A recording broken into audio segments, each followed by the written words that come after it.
Boa tarde, meu nome é Emily de Jesus Souza, eu sou orientada pelo professor Diogo Correia, do Programa de Sociologia Política da UVV. O meu trabalho ele vai falar sobre os dispositivos que possibilitam a realização da modificação extrema no corpo. Para isso, a gente precisa entender primeiro o que seria o corpo, né? O nosso corpo ele vai muito além do que um organismo biológico. Ele acaba sendo um fruto de uma construção social e cultural que vai imprimir nesses corpos alguns significados, códigos e significantes. Então, a modificação corporal, ela acaba indo em uma lógica contrária aos saberes e poderes que são institucionalizados ali pela nossa sociedade sobre esse corpo.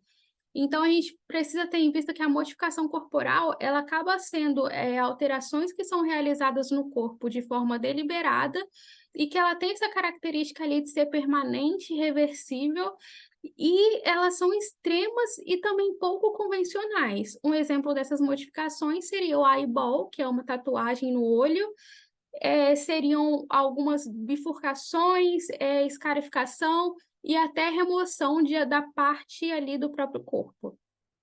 E aí o sujeito que vai fazer essas modificações, ele vai precisar de um conjunto de suporte que vai ajudar a concretizar essas mudanças no corpo.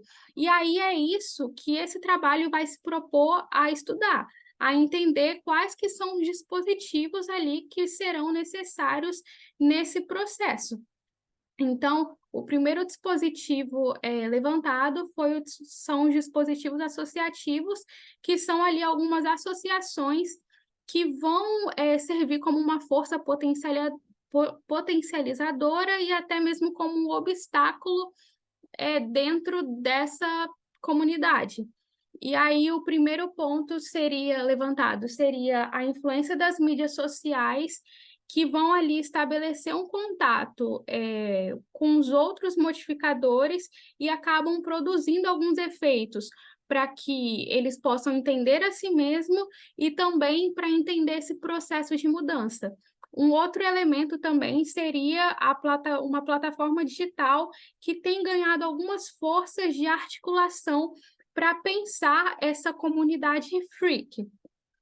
Um outro dispositivo levantado seriam esses dispositivos de manipulação do corpo, que são os dispositivos que vão, de fato, ali concretizar no corpo essa mudança corporal.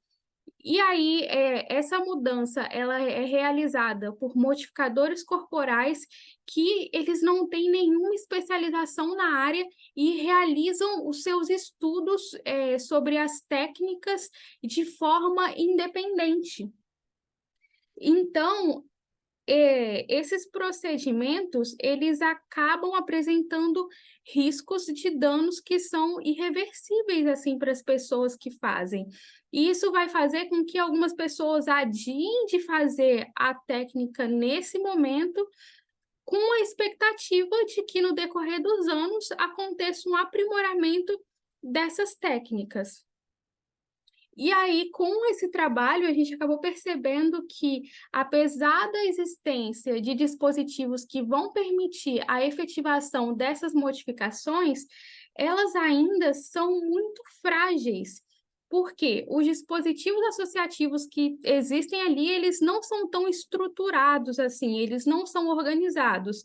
E a plataforma que existe, que acaba tendo indícios de um movimento, ela não se propõe e, neste momento, ela nem pretende ser. E aí, a fragilidade do dispositivo de manipulação do corpo, que ela aparece a partir do ponto que não existe nenhum aparato legal para realizar essas práticas. E até os profissionais de saúde, que eles têm ali, em teoria, uma legitimidade para intervir sobre o corpo dos indivíduos, eles não podem realizar esses procedimentos. E aí, essa compreensão, assim, ela acaba abrindo espaço para a gente poder pensar e debater quais procedimentos na nossa sociedade eles na verdade, seriam quais parâmetros são utilizados nesses procedimentos para definir aquilo, o que é legal e o que é ilegal. E também a gente precisa ter em vista que alguns procedimentos que são realizados pelos modificadores, eles têm uma menor complexidade quando comparado a alguns outros procedimentos que são normalizados. Como, por exemplo, a gente pode colocar a lipoaspiração, que deixa a pessoa ali em um estado de fragilidade por meses, assim, nesse processo de recuperação. Então, esse é o meu trabalho. Eu gostaria de deixar um agradecimento para o professor Diogo, que é o orientador dessa pesquisa e que tem sido um facilitador nesse processo.